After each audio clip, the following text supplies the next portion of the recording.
En Chine, on utilise souvent l'expression la guerre mondiale contre le fascisme, bien que le terme fascisme soit d'origine étrangère pour les Chinois.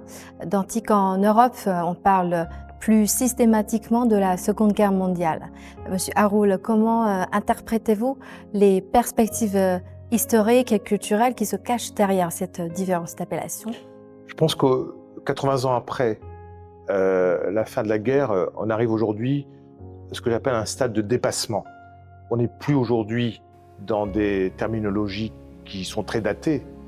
80 ans après, on a le recul historique, le recul critique, qui permet de dire que cette guerre est globale et qu'il faut l'aborder avec l'ensemble des historiens, enrichir cette approche, aller visiter des segments qu'on n'a pas encore visités. La Seconde Guerre mondiale est une richesse inouïe de connaissances. Les gens veulent comprendre cette guerre.